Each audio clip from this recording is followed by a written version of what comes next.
Bonjour, vous écoutez l'épisode 22 du podcast Revu et corrigé. Cet épisode est tiré d'un billet écrit sur LinkedIn, l'épisode 8 de ma chronique du confinement professionnel. Mais c'est bien l'épisode 22 du podcast, puisque je mélange pro et perso, comme nous tous en ce moment dans le confinement. On a beaucoup échangé ces dernières semaines sur les changements provoqués par la crise. Est-ce qu'il serait bon que ces changements perdurent après la crise ? Le cas échéant, peut-on les pérenniser ? Qu'a-t-on découvert ? Une fois qu'on pourra de nouveau sortir quand bon nous semble, aller à des événements physiques, renouer contact avec nos pairs, profiter des terrasses de nos bars et restos préférés, je suis certaine que nous serons nostalgiques de quelques enseignements de la période actuelle. Le télétravail est possible.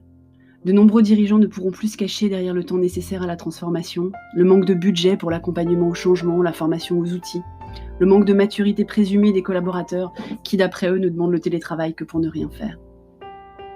Les réunions ne sont pas toutes utiles.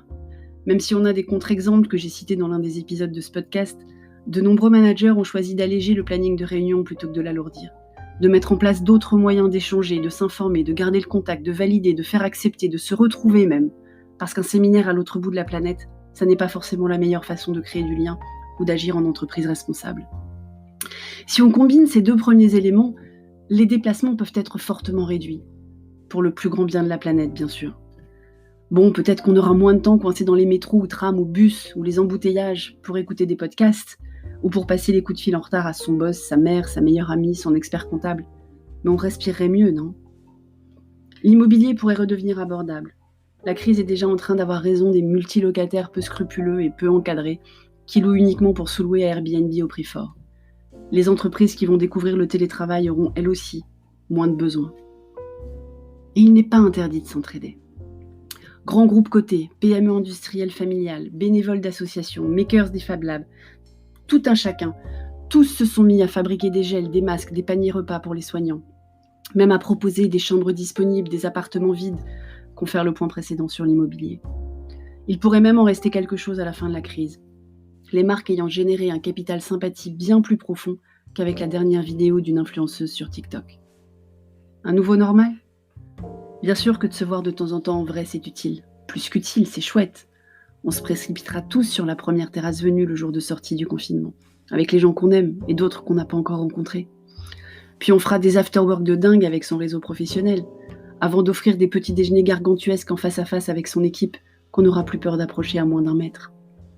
Mais une fois l'euphorie des retrouvailles passées, que restera-t-il des bonnes habitudes prises pendant le confinement ? J'ose espérer que les déplacements à minima seront vécus différemment, comme un choix en fait. Bien sûr, certains resteront utiles, pour accélérer la prise d'informations sur un marché comme certains salons, pour mobiliser les équipes autour de temps forts de projets, pour célébrer les étapes ou les victoires tous ensemble. J'ose espérer aussi que le télétravail deviendra une norme, que les réunions en présentiel seront rares, que les réunions tout court se feront moins nombreuses, les reportings moins lourds, qu'on ne perdra pas de cette agilité de prise de décision qu'on a expérimentée ces dernières 2 semaines. Nous ne sommes en confinement que depuis 2 semaines, c'est fou quand on y pense, non ? Qu'on saura réagir de la même façon efficace et rapide à d'autres événements. Je me plais à imaginer une entreprise non pas forcément libérée au sens managérial du terme, mais à minima assouplie de ces vieux carcans des habitudes des années 60 et du fameux présentéisme à la française. Vous l'aurez sans doute compris, c'est ma bête noire, le présentéisme. Oui, aujourd'hui, j'ai mes lunettes roses. Ça change, non ? Merci de m'avoir écouté. Si vous appréciez ce podcast, abonnez-vous, partagez-le, mettez des étoiles, laissez-moi des commentaires. À bientôt.